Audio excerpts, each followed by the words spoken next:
Setelah bibit tumbuh, lalu dipindahkan ke media petak sawah yang lain. Itu perawatannya sampai panen berapa hari Bu? Nah, jadi begitu lahannya sudah siap, itu yang pertama diperhatikan untuk lahan penanaman bibit gonde itu kerataan tanah ya, kedataran tanahnya. Jadi sifat dari sayur gonde itu istilah Balinya gimana ya? Kenyih dia, rentan sekali dengan sakit, rentan sekali dengan mati, rentan sekali dengan hama. Jadi hal pertama yang harus kita perhatikan untuk nandur ya istilahnya, nanam bibit gondenya itu adalah lokasi lahannya harus datar dulu, dengan tujuan nanti pas kita memberikan air semuanya kena, bibitnya semua kena. Jangan kalau kelebihan air salah, kekurangan air salah, lebih parah. Ya lebih parah malah gitu kan.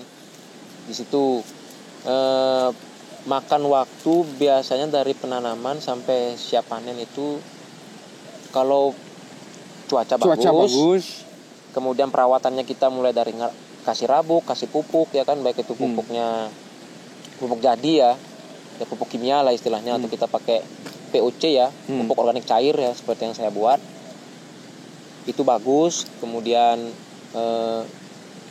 cuaca tadi udah ya, matahari seperti itu ya kan, kemudian air bagus, biasanya 17 hari sudah bisa dipanen. 17 hari bisa dipanen, sudah bisa panen ya. Nah kalau hujan, itu tantangannya berapa hari itu? Tantangannya jadi petani gonde kalau hujan ya kan, telat dikit aja gondenya mati ya, walaupun siap panen. Kalau nggak mati, biasanya di musim hujan itu diserang hama. Hamanya sama ulat-ulat hijau. Ya, ulat hijau. Itu nyerangnya ke daun. Yang bikin bolong-bolong daun. Ya. Ini kayak gimana jadinya ya? Dilema ya. Kita sebagai petani gonde itu begitu diserang hama ulat hijaunya itu kita semprot salah. Karena penyemprotan kan otomatis kimia ya kan. Itu kalau kita konsumsi kan nggak bagus untuk kesehatan. Ya. Karena beli bertani secara organik. Ya. Kalau kita nggak semprot juga salah, diserang ulat, ya kan? Nah inilah yang namanya kita perlu namanya ekstra tenaga. Jadi begitu musim hujan, hama ulat itu naik, ya kita turun, cari ulatnya. Ambil. Biasanya kelihatan di mana ulatnya yang banyak, yang ngumpul. Kita bisa lihat dari jumlah daun yang paling banyak robek. Pasti di sana ulatnya ngumpul. Entah itu dia bertelur atau kayak keluarga gitu ngumpul. Udah ambil, buang. Satu pohon diambil apa? Satu pohon ambil, buang. Ya. Itu cara paling efektif untuk menjaga tetap organik. Karena jaraknya kalau kita nanam gonde itu nggak seperti jaraknya kita nanam padi, nanam sayur kangkung, nggak. Biasanya seruas jari kayak gini. Sekitar 10 cm ya? Sini satu udah. Tinggal lurus aja. Kalau terlalu mepet, nggak bakal hidup dia. Kalau terlalu mepet, kalau terlalu jauh juga nanti makan rabuk. Kebuang-buang rabuknya. Iya.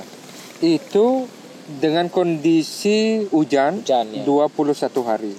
Kondisi tidak hujan dan cuaca bagus, hal-hal lain mendukung 17 hari. 17 hari ya. Nah, beli kan organik nih pertaniannya. Beli buat sendiri ya pupuknya? Untuk pupuknya buat sendiri.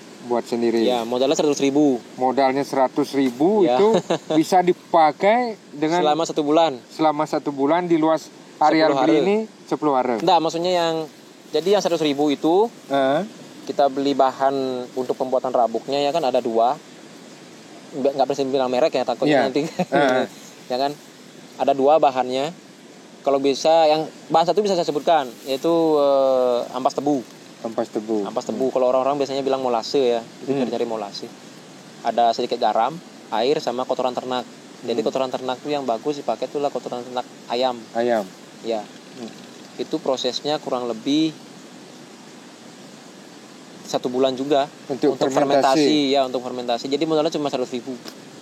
Bisa selama 1 bulan. 100.000 itu bisa kita buat fermentasi sebanyak 50 liter 1 bulan untuk lahan 10 hari. Beli nanam gonde ini di luas berapa beli? Kurang lebih 15 hari lah. Ya. Jadi kebutuhan pupuk buatan sendiri organik itu hanya untuk 10 hari ya. Iya. Selama 1 bulan 100.000. 100.000 Jadi ya. murah ya beli ya. Terjangkau lah. Ya. Nah selain tadi ulat hijau, hama lain yang selama 1 tahun ini yang beli hadapi? Hama lain nggak ada. Nggak ada ya. Kalau kayak kakul atau keong itu nggak terlalu dia, cuman telurnya kalau pas kita lihat nempel di batang sayur gondenya ya kita ambil. Telur kakul. Ya yang merah itu ya. Itu yang merah itu kita ambil karena pasti mengganggu nantinya. Kalau yang lain nggak ada sih. Cuman ya itu balik lagi ya, harus apa? Ulet ya harus punya waktu harus dan telaten. Karena gonde tuh nggak bisa, apalagi begitu nanam langsung diborin air kayak gitu kan, pasti mati nggak mungkin nggak. Dan ini musim-musimnya ini musim gagal ini ya, karena lagi turun hujan, panas lagi, hujan lagi. Satu lagi yang namanya, kalau istilah Balinya itu kita di sini itu namanya damu lengis. Kalau sudah kena yang namanya damu lengis, biasanya petani gonde yang kebanyakan di sini ya udah kena damu lengis, sudah tidur gagal dari rumah. Tapi upaya yang beli lakukan kalau penyemprotan barangkali beli lakukan kalau terkena damu lengis itu.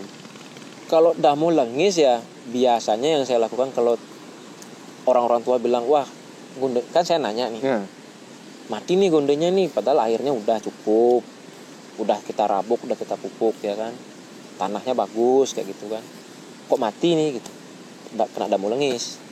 Nah kalau saya jalan keluarnya ya udah pagi, kalau damu lengis ini usahakan pagi masih ada embun-embunnya di daunnya, semprot, jadi biar jatuh. Embunnya masih ada di daun, ya semprot pakai air biasa untuk menjatuhkan embun itu, damu itu. Kalau itu dibiarkan mati. Ya. Cuman ya yang namanya alam kita nggak bisa lawan sih, ya kan. Tapi bisalah, dengan cara ini. Kalau cuma di backup oke lah. Ya, damunya kita semprot dengan air putih. Gitu. Jadi penanaman gonde itu ya supaya nggak terlalu set gini ya mikirnya. Nanti malah berantem sama orang tua di rumah, Pak ini ada nih kayak gini nih, nanam gonde nih gini enak nih hasilnya gitu. Dari satu petak lahan yang kita tanamin gonde, itu faktor matinya 70%.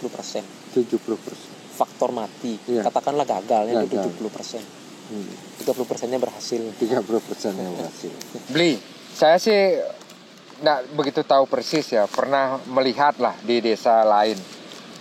Mereka itu saya lihat tabur, dibiarin, kalau beli kan seruas jari itu, saya lihat mepet, dan dipanen itu mungkin sebulan 2 bulan dalam jumlah yang banyak.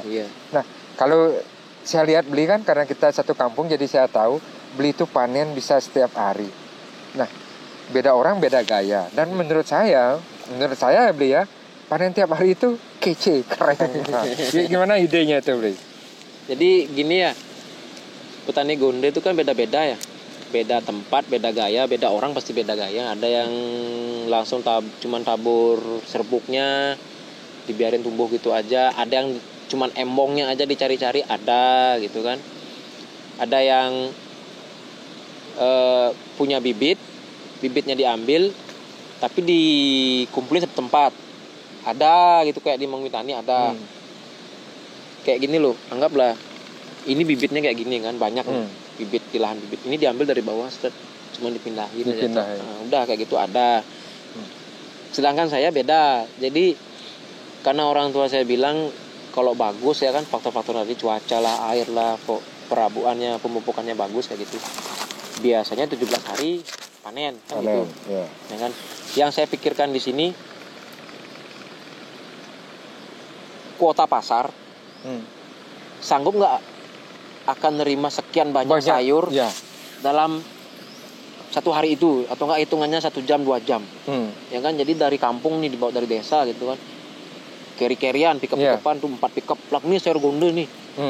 Kalau habis syukur, kalau nggak habis kita yang rugi, ya kan. Itu yang jadi acuan saya. Ayo bikin satu petak aja gitu kan. Jadi 17 hari panen, 17 hari panen. Itu pun jadi rotasi keuangannya lebih enak.